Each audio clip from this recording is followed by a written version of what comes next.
tiredness. And it's something that we all suffer with at some point.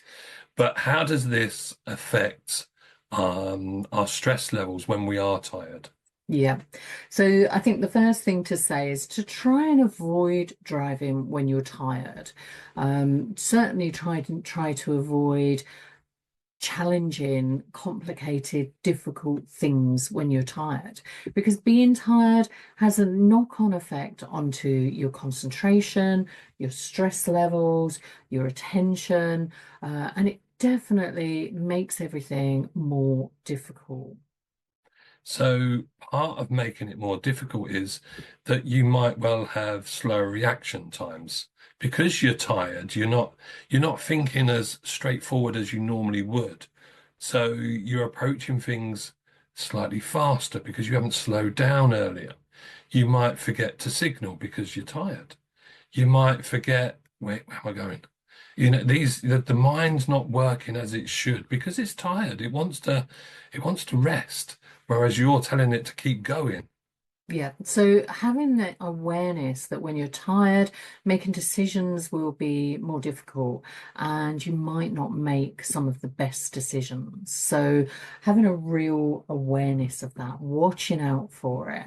And if you are driving tired, to know that it's time to take a break and have some rest and recovery before continuing.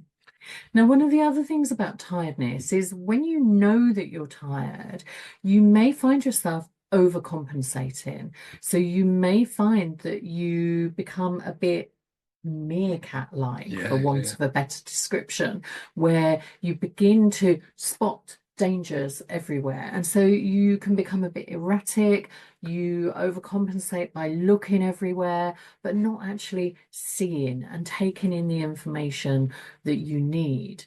Now, when you're driving like that and your attention is overcompensating, looking for dangers because you're conscious that you're tired, so it's more dangerous, so you need to be hyper vigilant and hyper alert.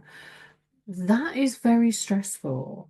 That has a real impact. And so that can snowball your emotions and those feelings of stress. So driving tired can be a very stressful experience and snowball those feelings.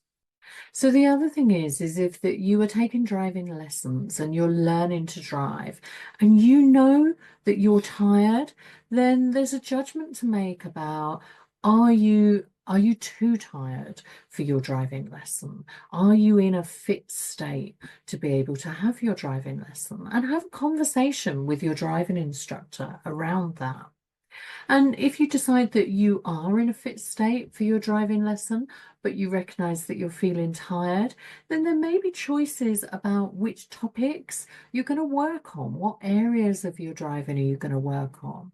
Because if you're working on something that feels very challenging, very difficult, then being tired is going to make that more challenging, more difficult, more stressful, and it will be harder to regulate your emotions.